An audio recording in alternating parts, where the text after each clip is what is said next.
take this opportunity to let you know that I'm very proud to announce the fact that you will be receiving a principal, and he's right here. If you would stand up, Matthew Gray. He will be at the Clifton Avenue School. This will not be an issue under his leadership, and now you've met one of the parent advocates, so that, and we want our children to eat, but we also have been, we're inaugurating this because besides the math program and the literacy program for reading, we noticed that there's just not enough time for them to do everything in terms of math. But you are absolutely right. There is no reason why our children can't eat for a longer time. It's not. No. It's not happening at the other schools, so you know that it's not something that we promoted. We're just trying to get more time for instruction. Now, it's not easy. I really think there was another question that was asked, that has been asked by multiple parents and multiple people in the community that we really do need to address. It's been quite obvious over the last 3 or 4 meetings that there have been massive numbers of transfers. And what we're hearing is that a lot of this has caused a great deal of chaos and some confusion. And I think we owe it, or you owe it, to the community to express the fact that these are your decisions and what has, you know, you don't got to speak to personnel issues and or why, but you made these decisions, and we're hearing that some of these decisions that you made are causing some confusion. I think you need to address them.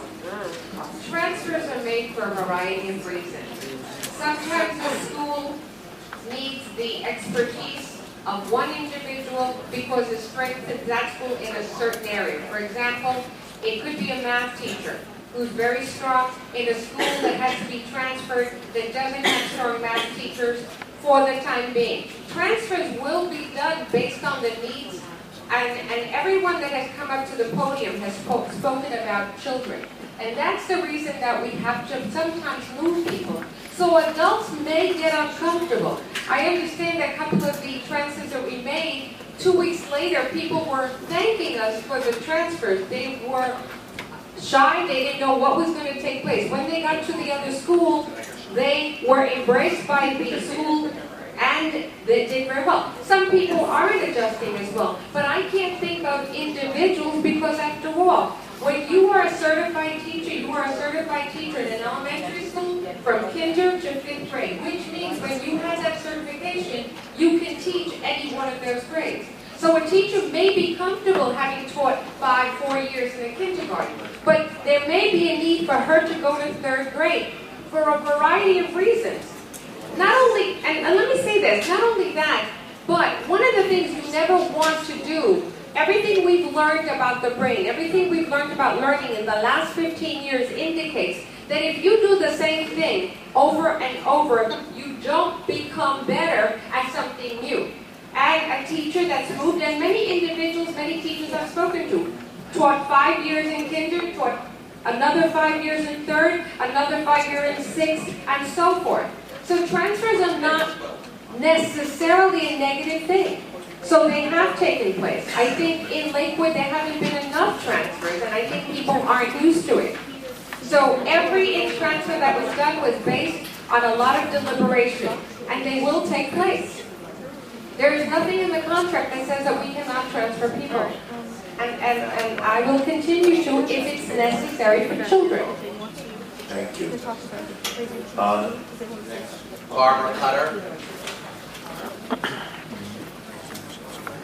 Barbara Cutter, 65 Jim Road. My first question is, what's going on with credit recovery? I'm hearing that a lot of kids have no 9th period and they're in the auditorium because the credit recovery teacher left.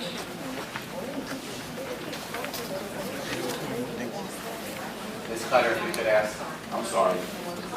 Credit recovery. Please start over for time. Credit recovery teachers have left. The credit recovery teacher, from what I'm understanding, has left. Yeah. And the kids are sitting idle for 9th period. I'm also hearing there's also been fights because they're sitting idle. My daughter had no 5th period, now she's got no 9th period. The kids are too confused. We've been here all summer. I'm hearing what you're saying about the changes with the teachers and the staff, and I know that that's a lot of times can be a good thing, but it should have been done in the summer. Now the kids are all up in arms. Also, from what I'm hearing from my daughter and some of the other kids, there are so many kids in some classes that they don't even have a seat. They're standing during the whole period. That's unacceptable. Also, too, our marching band assistant director, who we keep being told there's going to be a stipend for, again, on this agenda, there's no stipend. He's been working without pay.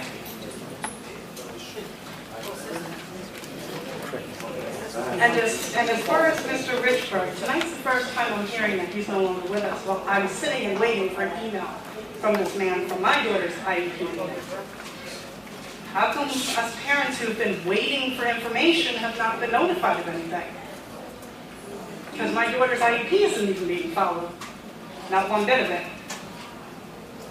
Is that all your questions, Ms. Gettis? With regard to credit recovery has been integrated into the programs depending on the children, so that it has not been eliminated. We even have the teachers, where credit recovery is going to be, as I indicated last year, since we launched it last year, it'll be an integral part of the high school program. So it is by no means eliminated. There have been no teachers that are credit